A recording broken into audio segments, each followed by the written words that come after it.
Hi,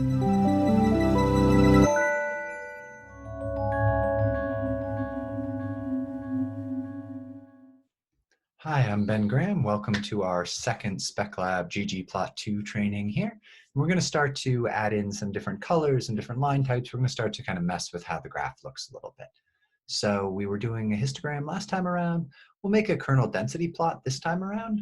And a kernel density plot is just a smooth histogram, right? So it's the same concept showing the distribution of a variable. And we can make this using the geom density function. We can also use this with geom line and just specify that the statistic is density, right? So you can always do things many different ways in R. But what I really want to do today is not just mess around with how we're making a sort of how we're showing the distribution of data, but how we're playing around with the appearance of the graph.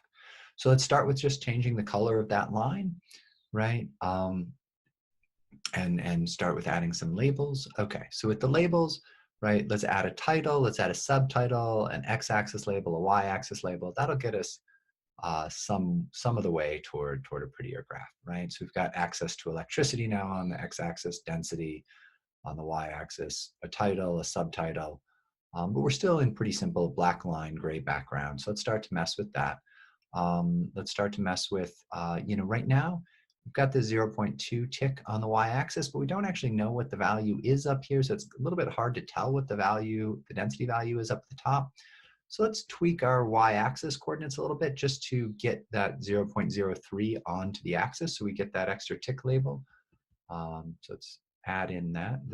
This coordinate Cartesian kind of allows us to mess with the y limits, the limits on the y-axis, the upper and lower bounds.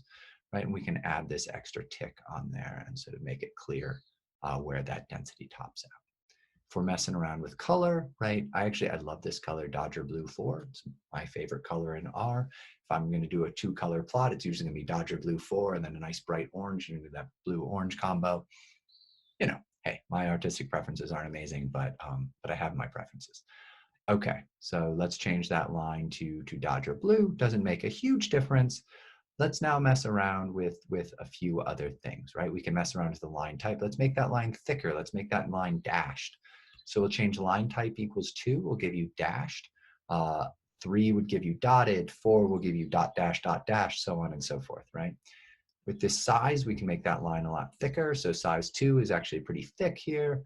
So let's mess around with this stuff. Okay. Starting to kick out just different looking graph. And that stuff's pretty simple to mess around with. These commands are, you can look within the options for, within the documentation, and you're just playing one element at a time. You just tweak one little piece of the graph at a time until it looks the way you want it to look. And you'll have a lot of chance to tweak around with the appearance of graphs in the homeworks. We're working on publication grade figures here, right? So we want to push you forward in this training until the figures you're creating are ready to go in a paper, are ready to go in a PowerPoint deck, are ready to go in a video, right? So we're going to take it all the way there.